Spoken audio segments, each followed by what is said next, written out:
The moment I spotted her reflection on Henry's laptop screen, wearing the blue striped shirt I'd ironed for him 3 days ago, my world broke into 1,000 pieces.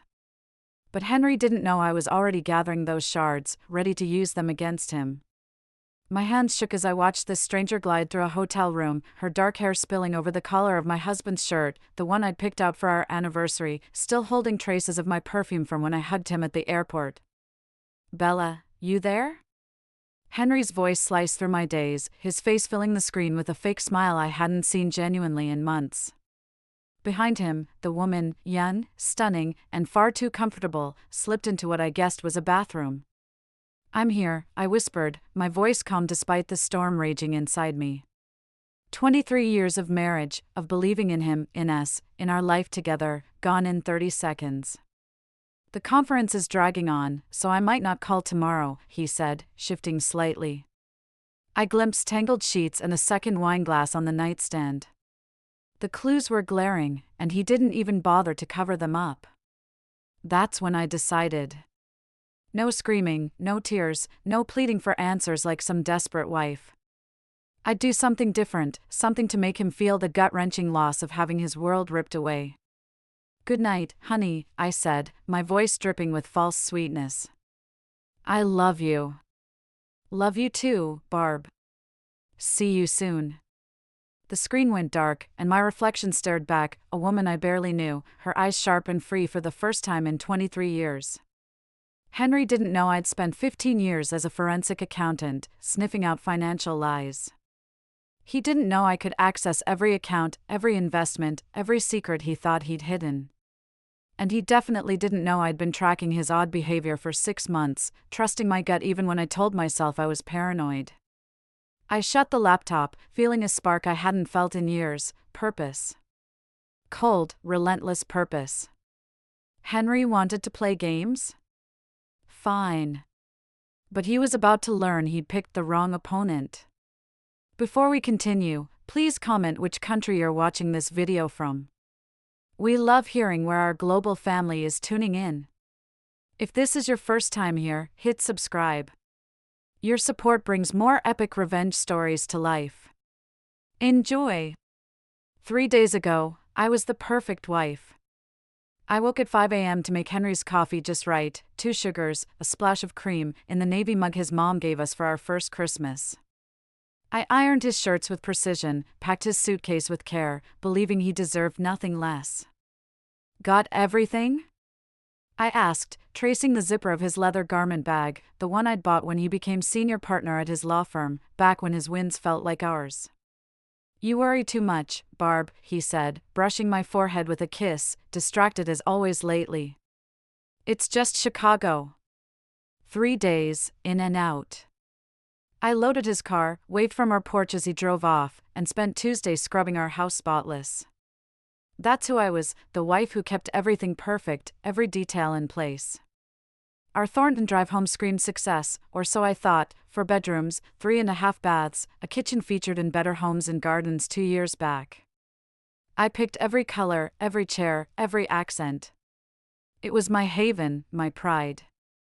But now, a day after my world collapsed, those perfect rooms felt like a museum, beautiful, empty, a shrine to a life that was all a lie. I stood in our bedroom, staring at our California king bed, its white linens crisp, throw pillows just so. How many nights did he lie beside me, plotting his escape? How many mornings did he kiss me goodbye, already thinking of her, the woman in his shirt, young, maybe late 20s, with effortless beauty that needed no effort? I was that woman once, before 23 years of marriage marked my hips and etched lines around my eyes. But in our bedroom mirror, I saw something unexpected. I wasn't broken. I wasn't the pitiful wreck I feared I'd be. I looked sharp, driven, like a woman handed the key to her cage, ready to step out. Then my phone buzzed with his text, "Missing you already. Can't wait to get home and show you how much. Your loving husband." I stared at it, then replied, "Missing you too. House feels empty without you. Hurry home." The lie slipped out so easily it stunned me. But if Henry could lie for months, maybe years, I could handle a few texts. I had work to do. My office, in our converted third bedroom overlooking our pristine backyard, was where I'd built my name for 15 years. I was thorough, relentless, chasing paper trails that uncovered millions in hidden assets, catching crooks across countries. But I'd never turned that lens on Henry. I started with our accounts, bank statements, credit cards, phone records. Henry was clever, but not clever enough to fool someone like me. In 2 hours, I had a timeline that turned my stomach. His business trips began 18 months ago, sudden conferences, last-minute meetings in unfamiliar cities, always paid by the firm, always explained away. But his credit card charges told the truth: dinners for two in cities where he was in meetings, room service bills too big for one, purchases at women's boutiques, jewelry, lingerie, spaced out just enough to seem innocent, but together, a clear betrayal. Then I found it, a burner phone, stashed in his office closet inside an old briefcase. A cheap flip phone, one number saved as BD. I snapped photos of it, the crumpled receipt in his desk, the call log with dozens of chats over 8 months. I put it all back exactly as I found it and made tea. My hands were steady now. Sipping Earl Grey from the china my mom gave us for our wedding, I started planning. It was just a flicker at first, a faint idea. But as I dug deeper into Henry's lies, that flicker roared into a blaze. Henry thought he was so slick. He believed I was just a naive housewife who'd crumble at the first hint of trouble. He had no clue I was the same woman who helped the FBI unravel a massive embezzlement scheme across 3 continents. He didn't know I'd spent 6 months piecing together shredded financial records, or that I had contacts in banking, investigation, and law enforcement who owed me big favors. Most of all, he didn't realize that everything he owned, our house, our investments, our hard-earned wealth, was about to turn into a weapon against him. By Thursday evening, I had enough evidence to crush Henry in any divorce court. But as I stared at the pile of documents on my desk, I knew it wasn't enough. A divorce would split everything in half, sure, but it'd let him walk away to start over with his girlfriend. He'd be hurt, maybe broke, but free to build a new life with the woman who stole mine. That wasn't justice. It was just a transaction. Henry deserved something deeper, something that would hit him hard. He needed to feel the shock of losing everything he trusted, to know his life was built on lies. I was going to make sure he felt it. Friday morning, I drove to downtown Portland to see my old friend Virginia Williams. She ran a private investigation firm focused on domestic discretion, helping women gather airtight proof of their husband's cheating. "Bella," she said, hugging me in her sleek office lobby. "It's been a while. I'm guessing this isn't just a catch-up." Virginia and I had teamed up on cases before. She handled fieldwork, I tackled financial forensics. We were a solid pair, and I trusted her completely. "I need your help," I said plainly. "And it has to stay off the record." An hour later, I'd hired Virginia to tail Henry on his next business trip, set for the following week. I also brought on her partner, Garcia, a former federal marshal, to dig into everyone Henry had contacted in the past year. "You know," Virginia said as I signed the papers, "in 30 years, I've never seen a client so calm. Most women are a mess when they come to me." "Most women aren't forensic accountants," I shot back. She laughed, but her eyes held worry. "Just promise me you're not planning anything reckless. I've seen smart women make bad choices when they're mad." "I'm not mad," I said, realizing it was true. The burning rage from that first night had hardened into something sharp and focused. "I'm precise." That afternoon, I made 3 stops. First, my attorney's office, where I updated my will and set up a trust to shield my assets if we divorced. Second, my bank, where I opened an account in my maiden name with enough cash to stand on my own. Third, a storage facility across town, where I rented a unit under my mom's maiden name.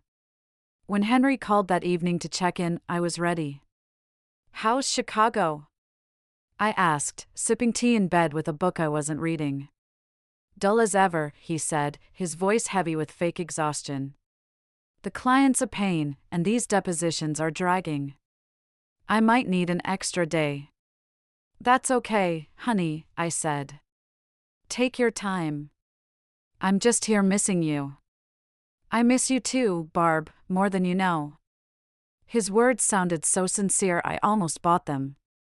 Henry, I said before he hung up. Yeah? I love you. No matter what, know that everything I do is because I love you. A pause. That's sweet, Barb. I love you too.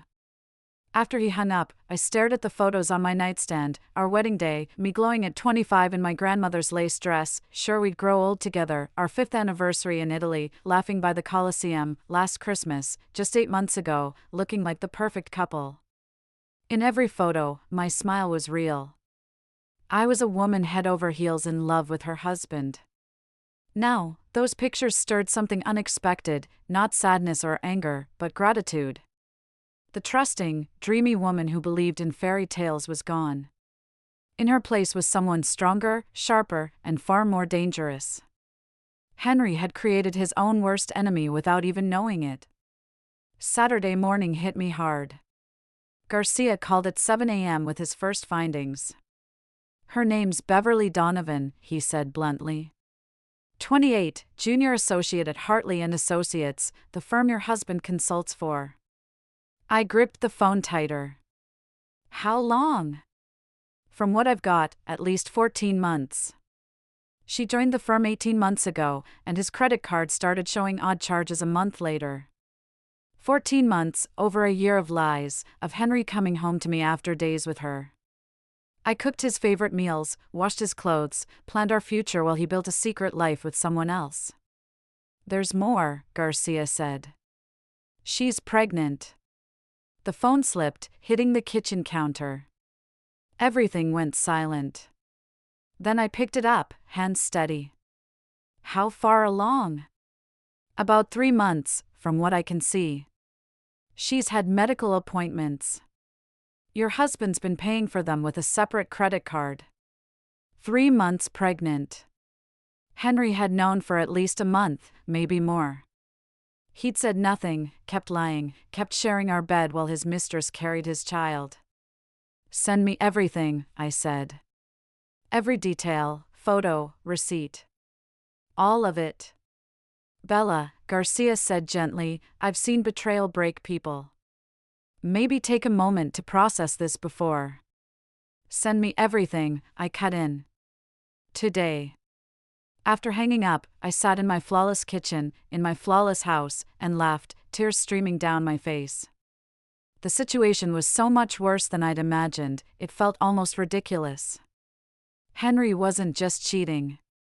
He was building a whole new family while acting like nothing had changed with me. He thought he could juggle 2 lives forever. But he didn't see that he'd just handed me the perfect tool to bring him down. I spent Saturday in my office, piecing together Henry's lies.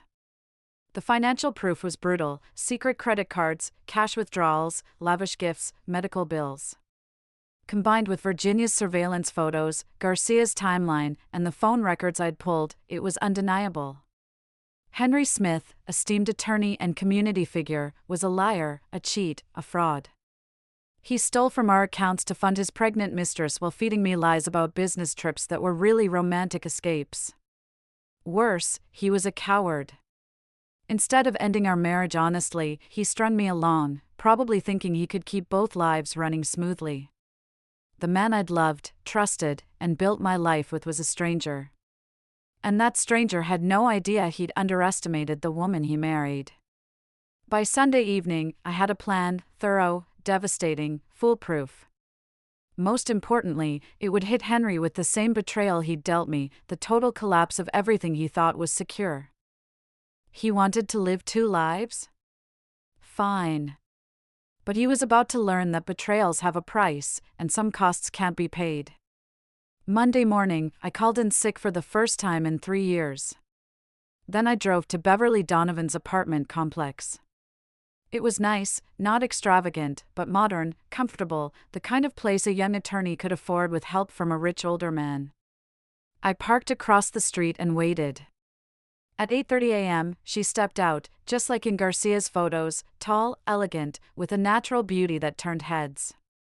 Her loose dress hid her pregnancy, and she moved with the ease of someone who owned her world. I watched her drive off in a silver Honda, maybe 2 years old, practical, well kept. Then I checked her mailbox, a trick Virginia taught me years ago. You don't steal mail, that's a crime, but it reveals a life. Bills, credit card notices, subscriptions, they tell us stories social media can't. Beverly was living large. Past due credit card notices and medical bills from a fertility clinic confirmed Garcia's findings. But a letter from a high-end real estate agency caught my eye, the kind dealing in million-dollar homes, not junior associate apartments. She was house hunting with Henry's money, no question. Back home, I called Virginia.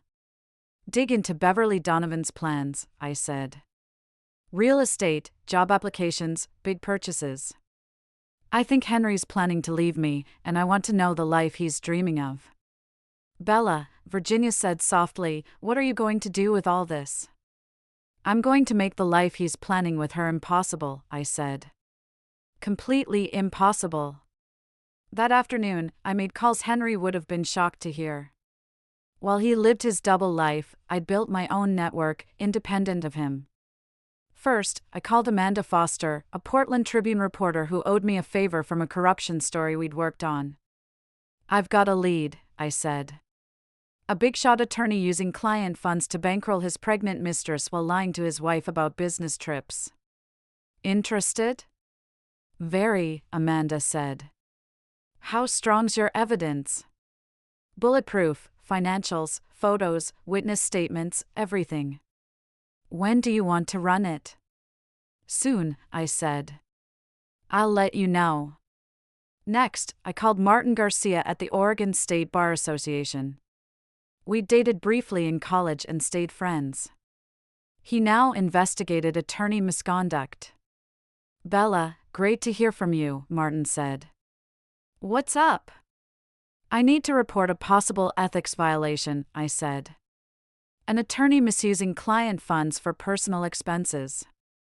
How do I file a complaint? Depends on the violation. Send me what you've got, and I'll review it. I'll send it this week, I said. The third call was critical. I dialed Hartley and Associates, asking for the managing partner. This is Bella Smith, I told Jonathan Hartley. My husband Henry consults for your firm. I'd like to meet about some conflict of interest concerns. A long pause. Mrs. Smith, I'm not sure what you mean. Let's discuss it in person, I said. Are you free tomorrow afternoon? Another pause, longer.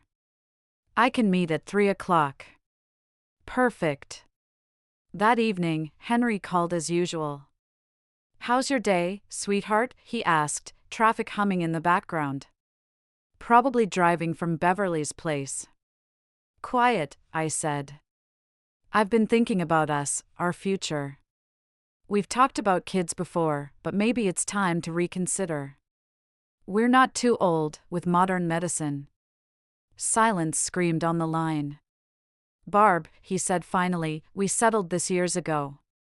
We're happy as is, right? I know we said no kids, I told Henry. But feelings shift. Lately, I've been thinking something's missing from our life. Let's talk when I'm back, he said. This isn't a phone thing, okay? Sure, I replied.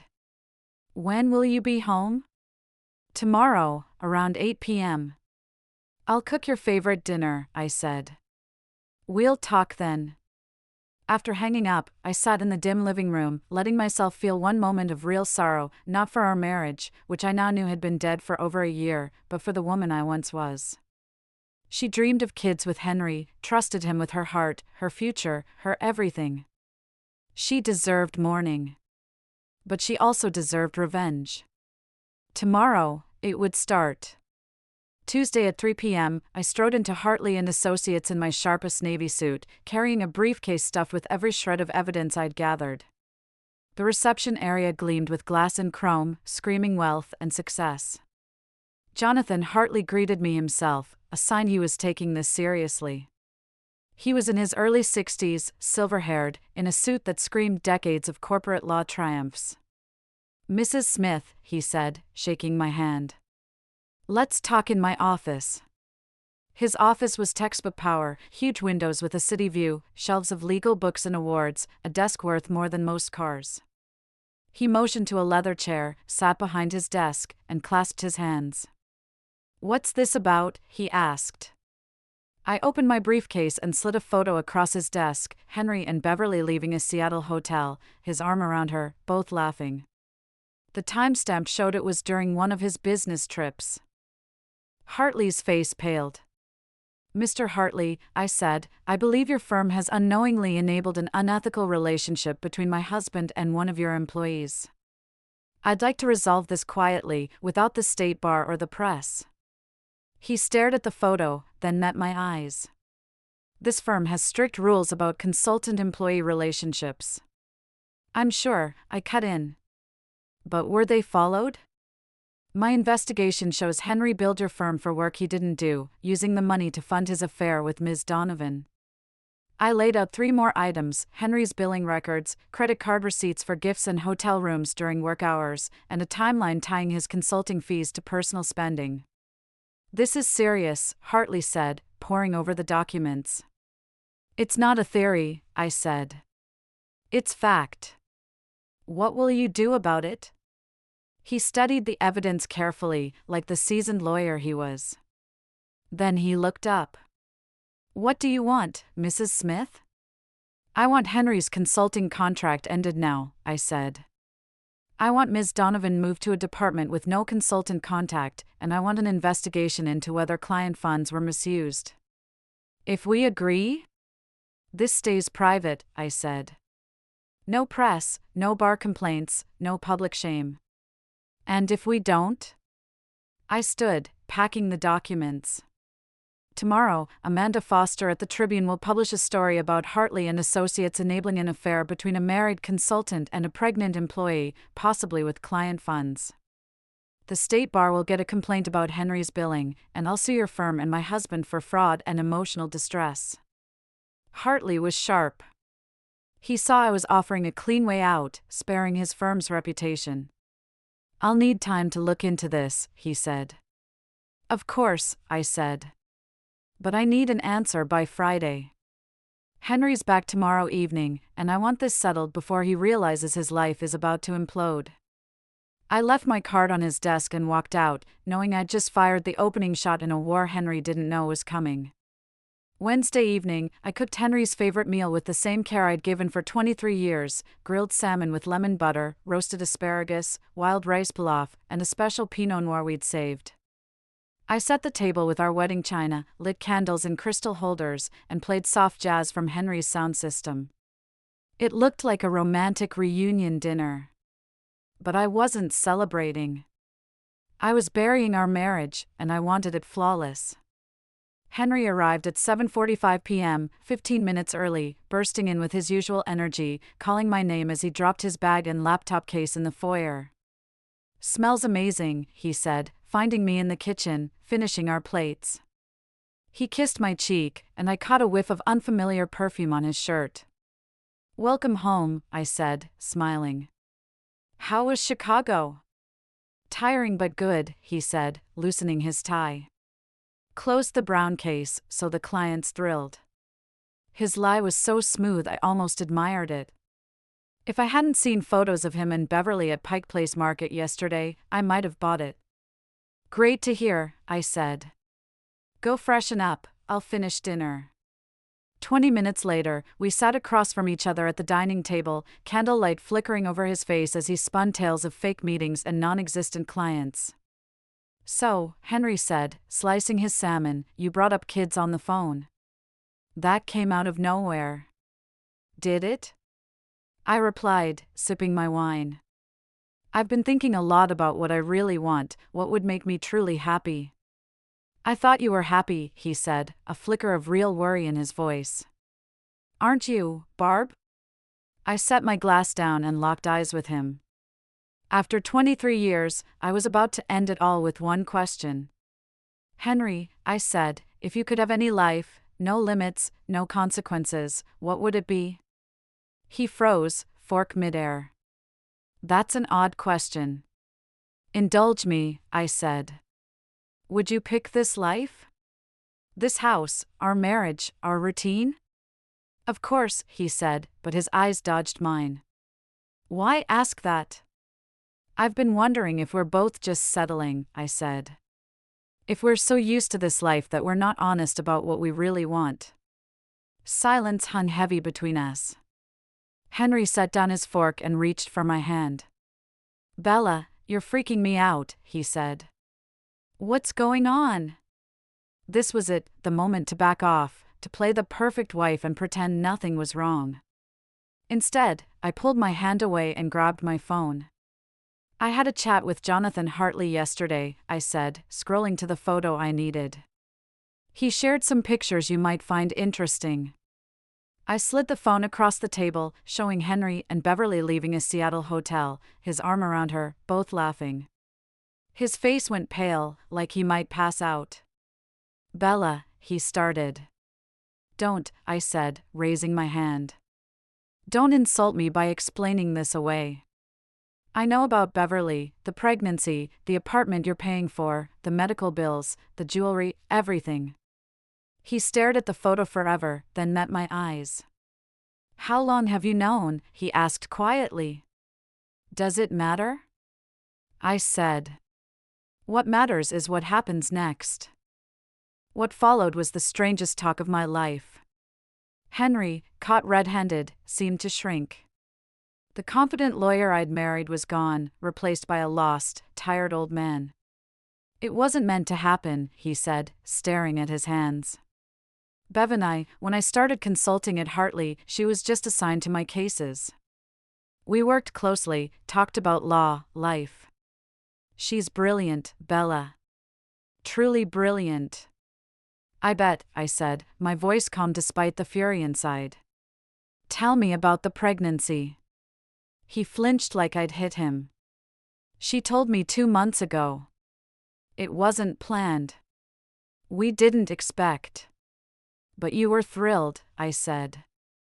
It wasn't a question. Yes, he whispered. God forgive me, yes. When she told me, I felt pure joy. And then you started house hunting. His head jerked up. How did you? I told you, Henry, I know it all. Were you ever going to tell me, or just keep living this double life forever? He didn't answer for a long time. The candles flickered, the jazz played on, and the dinner I'd slaved over grew cold. I was going to tell you, he said finally. I just didn't know how. We've been together forever, Bella. Our whole lives. I thought I could make it work without wrecking what we have. What did you think would happen? I asked. You'd keep me as your wife while playing house with your pregnant girlfriend? Split your time between 2 families and call it fair?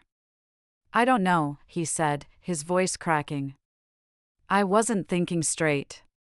I loved her, loved the idea of a kid with her, but I couldn't stand losing you. Well, congrats, I said, standing to clear the table. You've lost us both. What do you mean? He asked, trailing me to the kitchen. I faced him, holding our wedding china. Beverly's job at Hartley and Associates ended yesterday, along with your consulting gig. Henry went white. What are you saying? I met with Jonathan Hartley, I said, setting the plates in the sink carefully. He wasn't thrilled to hear a consultant was billing for fake work while romancing a junior associate. Turns out, using firm resources for affairs breaks their rules. You can't, Bella, he said. That's my career, my reputation. Your reputation? I laughed, a sharp, unfamiliar sound. Henry, it died when you chose to live a lie. I'm just exposing it. What do you want? He asked, panic in his eyes. Money? The house? I'll give you anything in the divorce. This isn't about divorce, I said. It's about consequences. For 23 years, I've been your wife, your cheerleader, putting you first. And you turned me into a fool. I walked to the living room, him trailing like a lost puppy. I can fix this, he pleaded. I'll end it with Beverly. Whatever you want, I'll do it. Just don't ruin my career. End it with Beverly? I spun to face him. She's carrying your child, Henry. You can't just walk away and act like this never happened. Henry, stop, I said, raising my hand. Just stop. Do you hear yourself? You're talking about abandoning your pregnant girlfriend and your child to save a marriage you've already ruined. What kind of man does that? He stood in our living room, surrounded by 23 years of memories we'd built together. For the first time in all those years, he looked utterly lost. I don't know, he whispered. I don't know who I am anymore. Thursday morning, everything shifted. I was in my office, finalizing financial plans, when my phone rang. The number was unfamiliar. Mrs. Smith, a shaky, young female voice said. It's Beverly Donovan. We need to talk. I'd expected this call, but it still sent a surge of adrenaline through me. Good morning, Miss Donovan. What's this about? I need to meet you, she said. In person. There are things about Henry, your husband, you need to know. We agreed to meet at a downtown Portland coffee shop, neutral ground. Driving there, I wondered what Beverly could possibly tell me that I hadn't already uncovered. She sat in a corner booth, looking smaller, more fragile than in the surveillance photos. Pregnancy gave her a glow, making her seem even younger than 28. But her eyes were red from crying, her hands trembling as she held her teacup. Thanks for coming, she said as I sat across from her. You said I needed to know something, I replied. I'm all ears. She took a deep breath, bracing herself. First, I didn't know about you. Not at first. Henry told me you two were separated, living separate lives but not divorced yet because of money issues. And you bought that. I wanted to, she said. He was everything I thought I wanted, successful, charming, polished. When he said he loved me, talked about our future, I thought I'd found my happy ending. When did you learn the truth? 3 weeks ago, she said, tears falling. He never wanted me to call him at home or meet near your neighborhood. It felt off, so I hired a private investigator.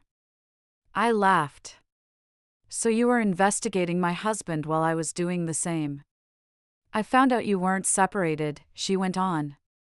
You shared a bed, went to events together, acted like a happy couple. When I confronted Henry, guess what he said? He said he'd leave me. That he just needed time to do it without ruining me financially. He called you fragile, said you never worked and couldn't survive without him. The arrogance of it stole my breath. Henry had painted me as a helpless housewife to justify his lies, when I was likely sharper with money than he was. Why tell me this, Miss Donovan? I asked carefully. Yesterday, after your meeting with Mr. Hartley, Henry called me, she said. He said you knew about us and we had to end it. He chose his marriage over me and the baby. How did that make you feel? Betrayed, she said simply. Completely betrayed. I realized I was as much a fool as you. Henry never planned to leave you. I was just convenient, a young woman dazzled by his success, grateful for his attention. She pulled a manila envelope from her purse and set it on the table. What's this? I asked. Text messages, emails, voicemails, she said. Everything Henry sent me over the past 14 months, promises of our future together, and some ugly things he said about you. I stared at the envelope but didn't touch it. Why give this to me? Because, she said, meeting my eyes, Henry's a liar and a coward. He needs to face the consequences. I can't undo the damage to your marriage, but I can help ensure he doesn't walk away unscathed. What about you? I asked. The baby? I'm 3 months pregnant with a man who called me a mistake he needs to fix, she said. I don't have many options, but I have evidence that could ruin his career, his reputation. That's worth something. I tucked the envelope into my purse. Miss Donovan, I don't blame you. You were lied to, just like me. Thank you, she whispered. That means a lot. Driving home, I realized my plan had grown stronger than I'd imagined. I didn't just have proof of Henry's financial and professional wrongs. I now had an ally, as driven as I was to make him pay. Henry thought he could juggle 2 relationships, but he'd created 2 enemies instead. That evening, Henry came home to find me at the kitchen island, reading a book, sipping tea, just as he'd left me. But everything was different, and he seemed to sense it the moment he walked in. How was your day? He asked warily. Interesting, I said, not looking up. I had coffee with Beverly Donovan this morning. His face went pale, like he might collapse. Bella, I can explain. Can you? I said, meeting his eyes. Can you explain telling her I was a fragile housewife who never worked? Or promising to marry her while still married to me? Or saying you loved her more than anyone in your life? Henry collapsed into the chair across from me, looking like he'd just received a death sentence. She gave you the messages, he said softly. Every single one, I confirmed. 14 months of empty promises and lies you never planned to own up to. It's quite the collection, Henry. Eye-opening. What's your next move? I shut my book and stared at him. I've got one question, and I want you to think hard before answering. In all your lying, cheating, and double-dealing with Beverly, did you ever once consider that your actions might catch up with you? He looked at me for ages before replying. I thought I was clever enough to handle it all. You thought you could control 2 women's lives without us catching on? Yes, he whispered. Well, I said, standing and moving to the window, you were wrong. Now you'll see what happens when the women you've played decide to stop playing. Bella, please. Tomorrow morning, I cut in, Martin Garcia from the State Bar will call you. He's filing a formal complaint about your billing practices and conduct, backed by proof you faked time records and used client funds for personal expenses. Henry's face turned gray.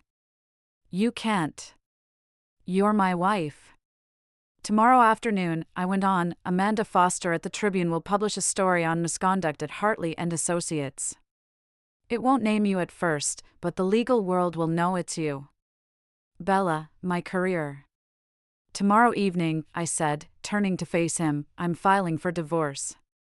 I'm taking everything, the house, investments, retirement accounts, alimony, and damages for emotional distress. And before you think about fighting, know that Beverly will testify about your promises to leave me for her, proving your intent to deceive. He slumped, head in his hands. What about forgiveness? 23 years of marriage, doesn't that mean anything? What about loyalty? I shot back. What about the vows you made? What about the 23 years I spent building a life with someone who used me as a backup while chasing what he really wanted? I never meant to hurt you. But you did, I said. Every day for 14 months, you hurt me. Every lie about where you were, every fake I love you while planning a life with her, every time you made me doubt my own sanity for sensing something was off. You didn't just betray me, Henry, you made me question reality itself. So this is revenge. No, I said. This is consequences. Revenge is messy and emotional. This is just the natural outcome of your choices. You built a house of lies, and now it's collapsing. I grabbed a set of car keys from the counter, not mine. These are Beverly's, I said, setting them before him. She asked me to give them to you. You've been paying for her Honda. Where's she going? He asked. Sacramento, to live with her sister while she plans her next steps. She told me to tell you never to contact her again. And the baby? What about it, Henry? You told her you chose me over her and your child. So she's choosing to raise it without you. Congrats, you've abandoned your family before it even started. He stared at the keys, tears in his eyes. I know you hate me, but I loved you. I still do. What happened with Beverly doesn't change that. You're right, I said. It doesn't change it, it exposes it. Love isn't just a feeling. It's a daily choice to be honest, faithful, to protect the person you promised your life to, even when it's hard. I walked to the doorway, then turned back. For 14 months, you chose Beverly over me every day. You lied, deceived, risked everything we had for a woman young enough to be our daughter. You made promises to her you never meant to keep and kept me in a dead marriage without giving me a say. Bella. I'm sleeping in the guest room tonight, I said. Tomorrow, I want you out. Stay wherever you want, but not here. This is my home now, and you're no longer welcome. As I climbed the stairs, leaving Henry with Beverly's keys, I felt something I hadn't in over a year: peace. For the first time in 14 months, I knew exactly what was real and what I had to do. Henry had lived in a fantasy where he could have it all, no consequences. Tomorrow, he'd wake up to reality, a world far less forgiving than his dreams. Friday morning felt like a new beginning. I woke in the guest room at 6 a.m., more rested than I'd been in months. For the first time since that shattering video call, I knew my future was mine to shape, even if it wasn't the one I'd planned. Henry was gone when I came downstairs. His car wasn't in the garage, and a note sat on the counter: gone for breakfast. We need to talk when I'm back. H. I crumpled it and tossed it in the trash. Talking was over. At 8:30 a.m., Martin Garcia called, right on time. Mrs. Smith, I've reviewed your evidence on your husband's billing. We're opening a formal investigation into his ethical conduct. Thanks, Martin, I said. I trust you'll be thorough. Bella, Martin said, his voice softening, are you sure about this? Once the investigation starts, there's no turning back. Henry's career could be ruined. I'm certain, I said firmly. At 10:15 a.m., Amanda Foster from the Tribune called. Bella, my editor greenlit the story. It runs tomorrow, print and online. No names yet, but the legal crowd will know who it's about. Great, I said. There's more, she added. After I started digging, I got tips about 2 other similar cases with city attorneys. Henry's not as original as we thought. Her words hit hard. You're saying this isn't his first time? The legal world's small, she said. When someone acts shady, people talk. Multiple sources came forward after just a few calls, hinting Henry's reputation isn't as clean as you thought. I hung up and sat in my kitchen, grappling with the news. Had Henry cheated before? Were there other women, other lies I'd missed? It didn't matter now. His past was done, and today, it all ends. At 11:30 a.m., my phone rang. Henry. Barbara, we need to talk, he said bluntly. Garcia from the State Bar called. How could you file a complaint? The same way you lied to me for 14 months, I said. Without blinking. This will end my career. Is that what you want, to destroy everything I've built? Henry, I said, you destroyed everything I built when you started your secret affair. I built my life around loving you. You built your career on lying to clients. My loss is honest. I can fix this, he pleaded. I'll make it right. Call off the investigation. We can work through this. There's no we anymore, I said. You killed that when you chose Beverly over me every day for over a year. I didn't choose her over you. Then why promise to marry her? I asked. Why tell her you loved her more than anyone? Why shop for houses with her while sleeping in my bed? Silence. Henry, I said, divorce papers are coming today. Get a good lawyer, because I'm fighting for everything. With what I know about your financial tricks and misconduct, I'll win. I hung up before he could answer. At 2 p.m., Jonathan Hartley called. Mrs. Smith, we've finished our investigation. Henry's consulting contract is terminated, and Ms. Donovan is on leave while we review her role in this. Thank you, I said.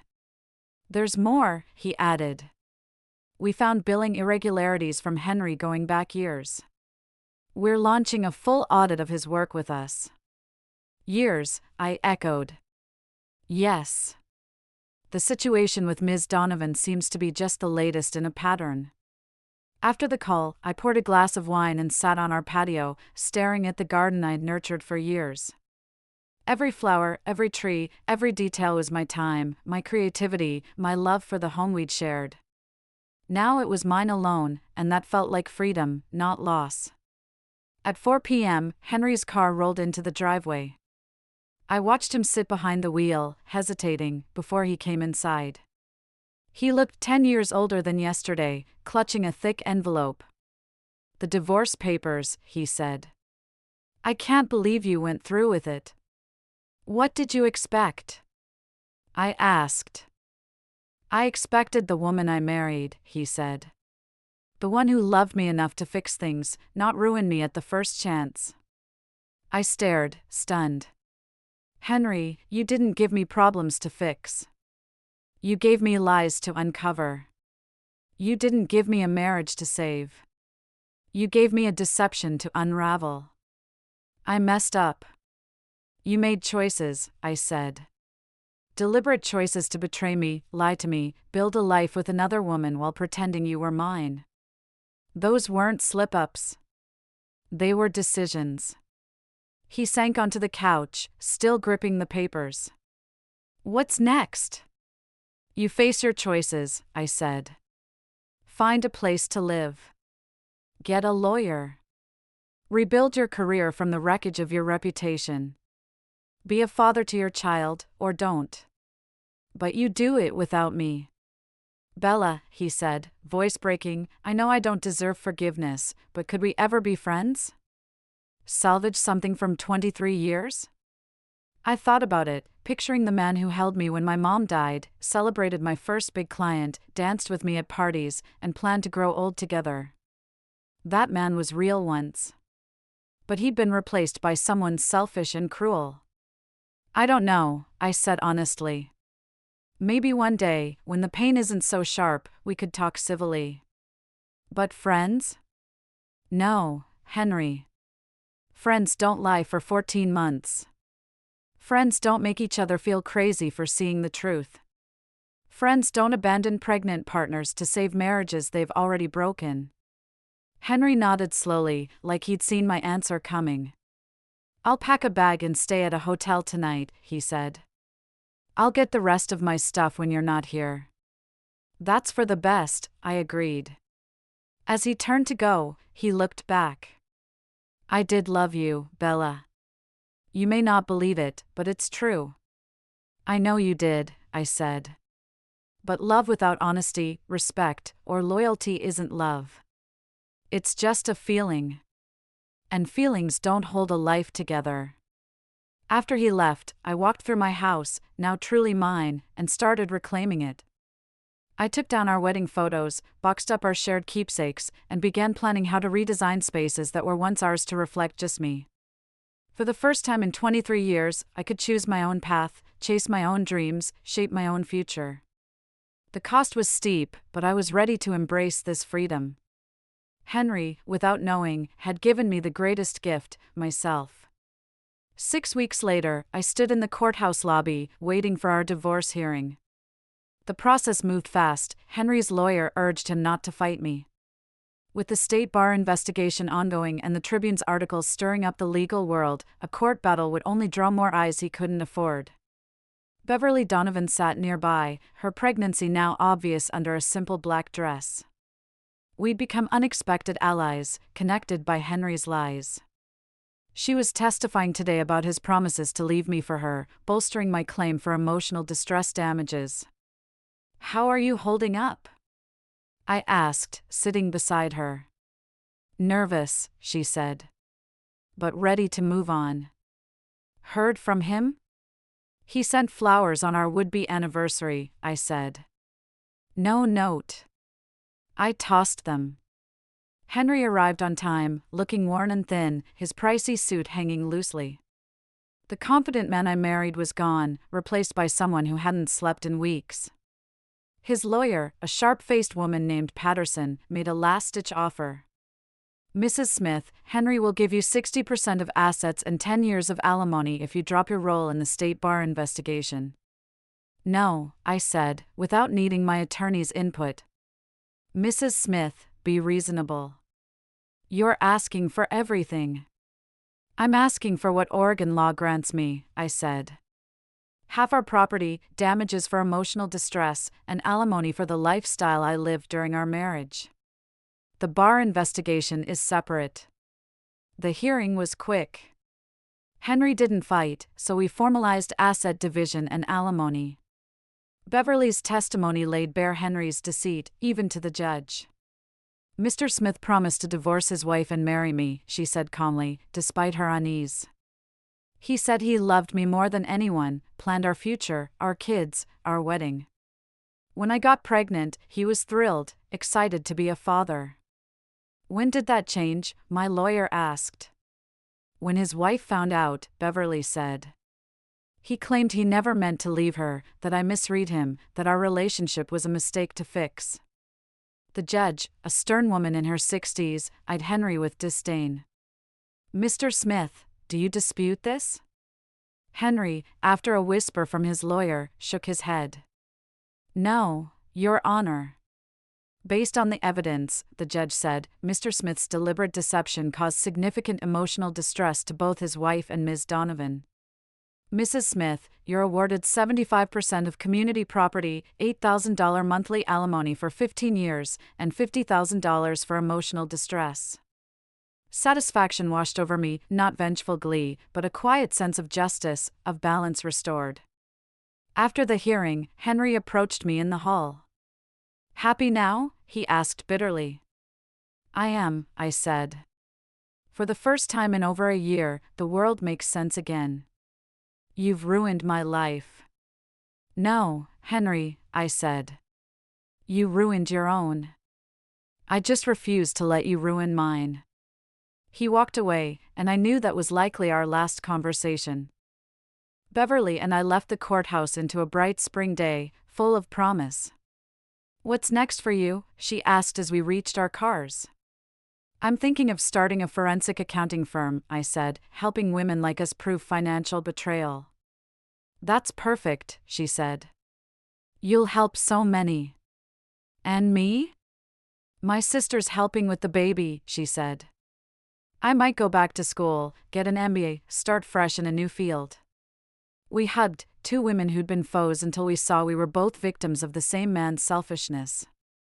Driving home to my house, now legally mine, I thought of the woman I was 6 weeks ago, believing in fairy tale endings and Henry's goodness. She was gone. In her place was someone stronger, smarter, freer. A year later, I sat in my new office, reviewing a client's records, another husband hiding assets for 3 years. My business, funded by the divorce settlement, had exploded. So many women like me, smart, successful, betrayed, needed my help. My phone buzzed with a text from an unknown number, saw your Portland monthly feature. Congrats. You've earned it. B. Beverly. She'd finished her MBA, working at a San Francisco consulting firm. Her daughter, Henry's, was thriving, from the photos she sent. He'd never reached out to them. Thanks, I texted. How's you and Emma? Better than ever. Emma took her first steps yesterday. She's stubborn, refuses help. I smiled, picturing a little girl already showing her mother's strength in a tough world. Another text, heard from Henry? I had. Word in the legal world said the state bar suspended his license for 2 years. The Tribune uncovered billing fraud going back a decade, and other women shared stories of his inappropriate relationships. He was a paralegal now in Vancouver, Washington, clawing back his reputation case by case. "He's alive," I texted. "That's all I know." "More than I need," she replied. "Hope he's learned something." I doubted it. Men like Henry rarely own their mistakes. But that wasn't my burden anymore. Sunlight poured through my office windows as I reflected on my journey. A year ago, I was a betrayed wife in a broken marriage. Now, I was a business owner, helping women through their own betrayals, building meaning from my pain. The woman Henry betrayed was gone. In her place was someone stronger, wiser, truer to herself than ever. I learned love without respect is manipulation, trust without honesty is naivety, and a life built on lies isn't a life. But betrayal, though crushing, isn't the end. Strength grows in the darkest moments, and the worst things can spark the best. Henry thought he'd destroy me by choosing Beverly. Instead, he pushed me to find myself, free from his needs and lies. And I was still rising.